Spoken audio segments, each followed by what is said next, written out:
Chers amis, bien-aimés dans le Seigneur, bonjour et bienvenue à notre rendez-vous quotidien consacré à la méditation de la parole de Dieu, un espace dans lequel nous nous retrouvons toujours pour puiser à la source de notre vie, cette source qui vient de Dieu. Nous avons besoin de force et d'espérance. Nous faisons bien de nous connecter chaque jour pour ces instants qui sont une éternité, car nous approchons le Créateur qui nourrit notre âme, qui éclaire notre vie. L'Esprit Saint nous conduira dans cette merveilleuse aventure que nous pouvons vivre en famille, que nous pouvons vivre seuls, de manière privée, ou alors que nous pouvons proposer autour de nous. Le texte évangélique est un extrait de Luc au chapitre 16, les 8 premiers versets. Il y a beaucoup de paraboles dans l'évangile et les personnes qui habitent ces paraboles ne sont pas toutes des saints. Certaines d'entre elles laissent beaucoup à désirer. C'est certainement le cas du personnage de la lecture de l'évangile de ce matin. Il est décrit comme un intendant qui dilapide les biens de son maître, par conséquent, il est démis de ses fonctions. Pourtant, il y avait quelque chose à tirer de l'exemple de cet homme. Et Jésus le donnait un exemple pour apprendre quelque chose à ses propres disciples. N'est-ce pas merveilleux? Le dos au mur, cet homme a pris des mesures décisives pour assurer son avenir après son licenciement.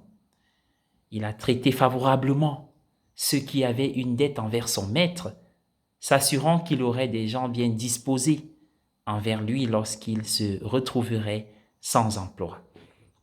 Le maître ne pouvait que féliciter son intendant pour son astuce. Jésus laisse entendre que les enfants de la lumière, ses propres disciples, ont quelque chose à apprendre de cet homme du monde. Nous devons faire preuve de la même ingéniosité pour servir le Seigneur que cet intendant pour veiller sur lui-même. L'intendant a agi de manière décisive dans un moment de crise.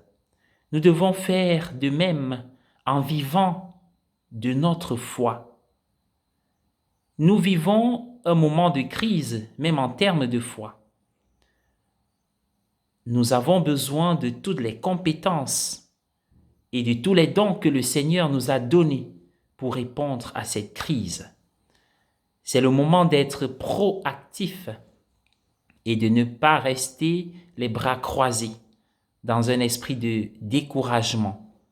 Si nous faisons ce que nous sommes les seuls à pouvoir faire, le Seigneur agira à travers nous d'une manière qui nous surprendra toujours. Même si beaucoup s'arrogeront la gloire et l'exploit, tout honneur et toute gloire reviennent au Seigneur. Mais ce qui nous revient à nous, faisons-le. Ce que nous pouvons faire, faisons-le. Ce que nous pouvons offrir, ce que nous pouvons donner, n'attendons pas. La balle est dans notre camp, car nous pouvons toujours faire quelque chose avec le Seigneur. Rien d'impossible. Bonne journée à tous et à chacun. Je vous invite à prier avec moi.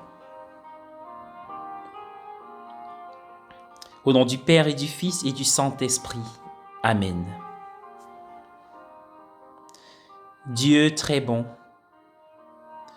nous te prions ce jour pour t'offrir le monde, pour t'offrir ceux de tes enfants qui sont en chômage, ceux qui sont de nouveau en chômage, ceux qui l'ont toujours été, aussi ceux qui sont à la recherche d'un emploi.